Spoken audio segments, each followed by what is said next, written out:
ओ सामरिया तेरे पीछे अबिनी कुरिमा दो नसाई और करके भामिनी की याद सुदामा की लगी वाली आई। फिर ऊपर से याद आ जाता भाई भामिनी ने दगा लगाई। अरे ऊपर से आवाज तबई भामिनी ने नेत्र लगाई और पकड़ कलाई सीढ़ियन सीढ़ियन ले गई आकाश। जो देखा पहचान तुम ये घर किसका है? बोली महाराज सब आपका ही तो है। सुदामा कहने लगे बारे कन्हैया बड़े पत्थर दिल का निकला जो चलते समय भी तो से मन से नहीं बोला श्याम भूल हो गई माफ करना।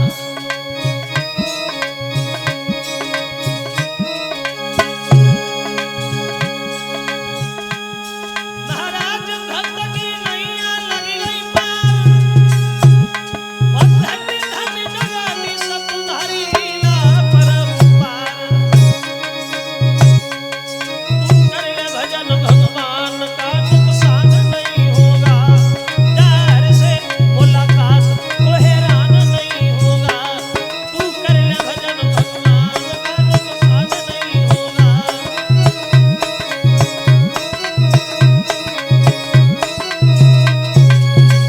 इस तरह से भगवान ने सुदामा की गरीबी को दूर किया।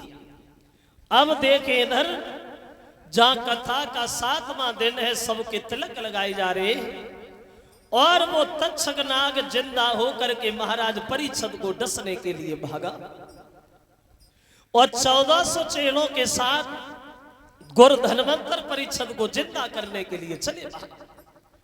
इधर से धनवंतर भागे उधर से तक्षक भागा, दोनों की रास्ता में भेंट हो गई। तक्षक पूछने लगा गुरुदेव कहां जा रहे हैं आप? जवाब दिया मैं परीक्षित को जिंदा करने जा रहा हूं। तक्षक बोला महाराज मैं डसने जा रहा हूं, क्यों ना हमारे तुम्हारे हाथ दो दो यही हो जाए। अगर तुम हार गए तो तुम नहीं जाओगे, हम हार गए तो हम नहीं जाएंगे। बोले ठीक है। अब तक्षक ने आगे बढ़ के एक हरे भरे वृक्ष में फुसकार मारी तो उसके जहर से वो वृक्ष जल गया। अब धनवंतर ने उसमें नजर डाली, वृक्ष हरा भरा बन गया। अब तक्षक मन में सोचने लगा अगर गुरुजी पहुंच गए तो श्रृंगी ऋषि का श्राप झूठ हो जाएगा। अब तो पहले गुरुजी को समेट ले तब देखेंगे परीक्षित को। धोखा दे गया और बोले गुरुदेव हम आपसे हारे गए, अब हम नहीं जाएंगे आप जाओ।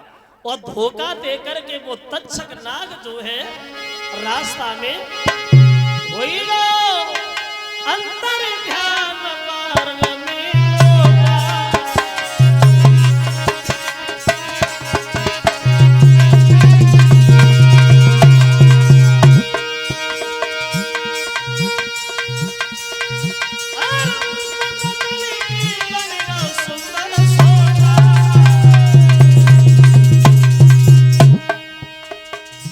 अंतर ध्यान हो गया, भेष बदल लिया, सुंदर सी छड़ी बन गया और रास्ता में जाके लेट गया।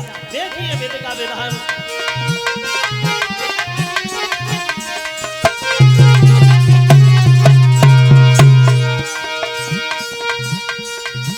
महाराज धनवंतर अरवीना झपट उठा, सोई शांत मन की तक्षक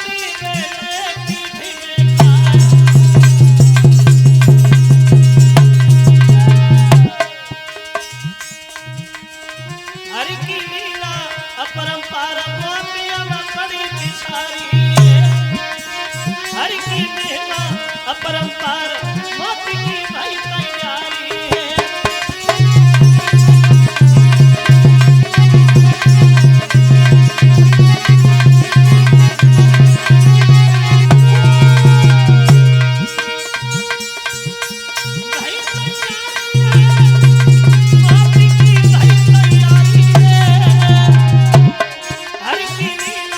अपरंपार मोती बड़ी पिछारी है।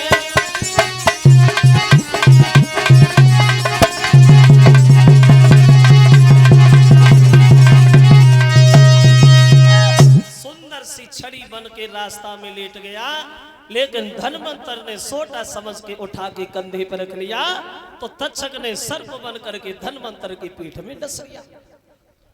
और जब पीठ में डस लिया तो धनवंतर चेलाओं से बोले, मेरे साथ छल हो गया, अब हम नहीं बचेंगे।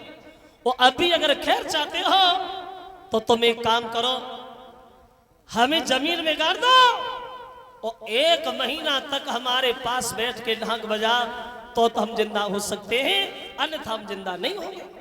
चेला रोने लगे, गुरुजी को जमीन में गाड़ दिया, ढाक बजाने लगे। तो तक्षक सोच रहा है ये तो दोबारा जिंदा हुए जा रहे हैं, भागा और बोले, काय को चिल्ला रहे हो, अरे मेरी बात सुनो। लेकिन चेला नहीं सुन रहे, ढाक बजाने में लगे हैं और बोले, अरे मीठी बोली को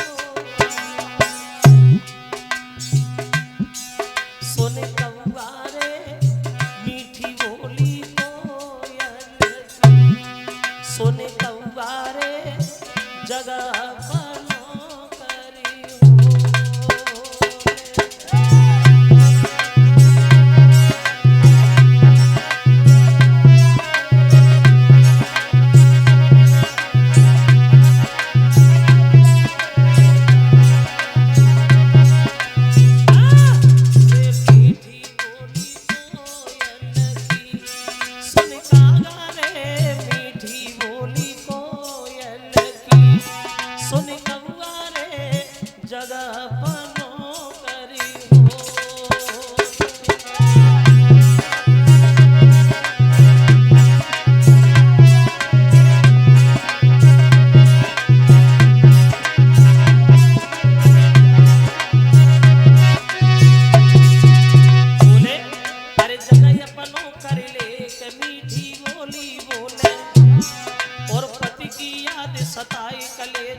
चिल्ला रहे, अरे इन्हें उखाड़ के देखो, ढाक बजाना, पहले ये तो देख लो कि जिंदा या मर गए, और मर गए तो तुम काहे को मरे जा रहे बिना मतलब में चिल्ला चिल्ला के।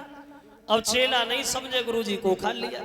धनवंतर कहने लगे, अब नहीं बचेंगे, और अब भी अगर खैर चाहते हो तो तुम हमारे मांस को हड्डियों में रख दो रंधने के लिए, 1400 खा जा, एक नहीं 1400 हमारी तरह धनवंतर हो जाओ।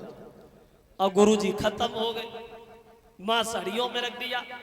तो चेला रो रहे, तक्षक ने मन में सोचा, अभी तो एक ही धनवंतर से परेशान थे, 14 से होने जा रहे।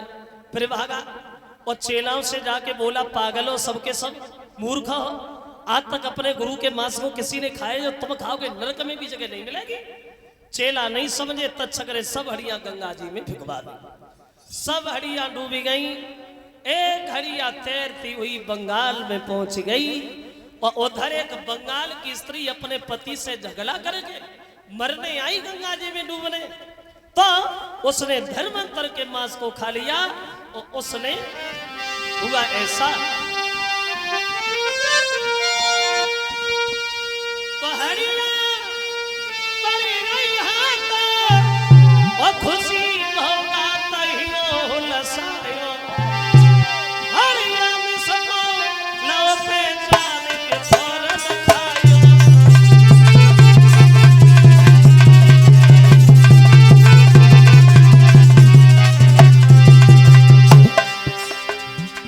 धनवंतर और जैसी धर्मांतर के मांस को खाया हुआ ऐसा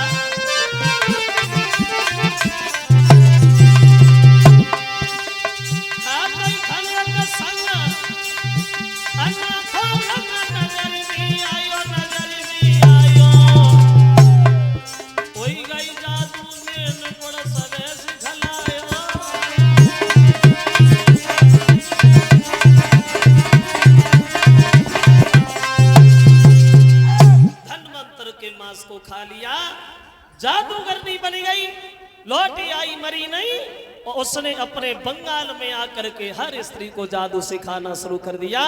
इस तरह से ये जादू हमारे उत्तर प्रदेश से और बंगाल में चला गया।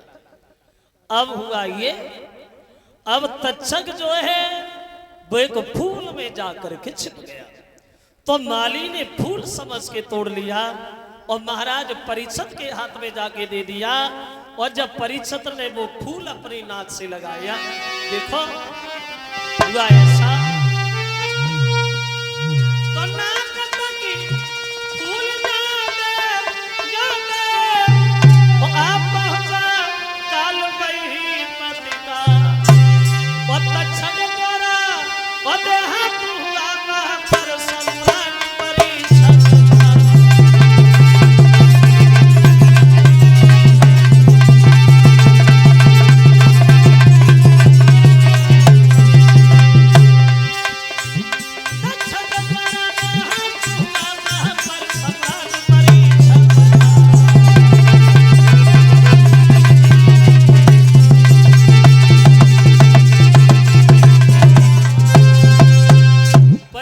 ने फूल समझ करके नाक से लगाया, लेकिन तक्षक ने सर्प बन करके परीक्षित की नाक में डस लिया।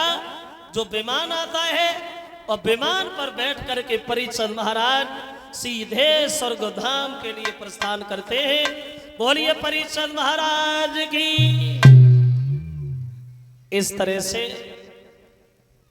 इन्होंने सुखदेव के मुखार में से कथा श्रवण की है भक्तों, और अंत में इन्हें मोक्ष की प्राप्ति भई है वहां। इस तरह से इन्होंने कथा को श्रवण किया और अंत में इन्हें मोक्ष मिला है वहां। ये 100 रुपया हमारे करीब आए हैं। ये उपेंद्र यादव अध्यक्ष विक्रमपुर, उनकी तरफ से लिखा है, एक वृक्ष की 2 डाली। तो इस तरह से कथा को श्रवण करते हैं और अंत में इन्हें